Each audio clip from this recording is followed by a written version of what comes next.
Karena waktu saya ketemu anak-anak yang ikut ujian kesetaraan, ada yang misalnya dia dibully di sekolah sampai dia nggak bisa melapor ke orang tuanya, ada yang sampai dipukul, digebukin, trauma. Ada juga teman-teman yang punya kelebihan, misalnya dia punya kelebihan di bidang olahraga seperti atlet. Jadi dari kecil udah sering ikut kompetisi, latihan dari nasional maupun internasional, yang besarnya dia membanggakan Indonesia, mendapatkan medali emas, membawa bendera Indonesia setinggi-tingginya, sampai dia nggak punya waktu yang sama seperti anak-anak lain di sekolah. Ada juga yang bilang, tapi kan kenapa nggak sambil sekolah? Ini kita sambil belajar, tapi dengan bidang kita masing-masing. Ada juga teman-teman dari disabilitas yang lahir dengan spesial gitu ya. Dengan adanya ujian seperti ini, mereka jadi bisa punya kesempatan yang sama. Mereka punya ijazah SD, mereka punya ijazah SMP, mereka punya ijazah SMA. Akhirnya mereka bisa melanjutkan ke kuliah. Dan juga banyak yang punya masalah ekonomi. Mungkin waktu itu salah satu ujiannya dari saya. Jadi bapak ibu saya itu anaknya 11. Jadi kalau semuanya sekolah boncos juga ya kan.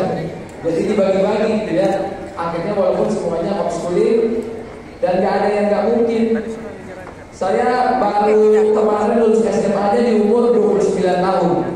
Karena baru ikut ujiannya kemarin karena ada ini. Dengan apa yang saya lakukan, saya pelajari, saya pengen semua anak-anak gak mau nanti ada yang bilang begini, oh Bang Atta aja bisa berhasil kok tanpa sekolah. Saya gak mau. Karena saya yakin kalau punya keterbatasan aja bisa, apalagi kalau orang tua itu memberikan pendidikan yang benar. Jadi harus dibalik mindsetnya. Saya berterima kasih dengan semua program-program PKBM ini, dan semoga apapun yang kita kerjakan, apapun yang kita impikan di PKBM ini bisa menjadi kenyataan. Dan alhamdulillah saya di umur kemarin habis ulang tahun, saya sekarang udah masuk ke Universitas Hukum di Universitas Terbuka.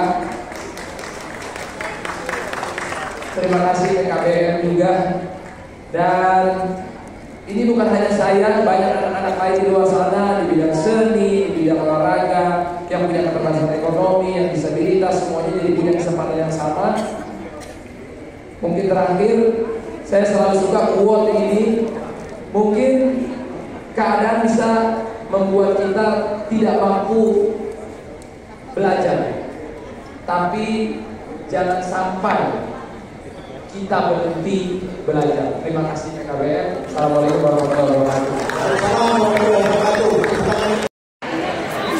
Pertama menjadi baik. Dulu, terus ada kata-katanya cuma dulu. Gantengin kata. Pak, kata-katanya dulu, Pak. Oke, kata-katanya hari ini. Sangat. Pakai C. Tidak mampu melanjutkan pendidikan bisa terjadi. Tapi berhenti belajar jangan sampai terjadi. Cakep.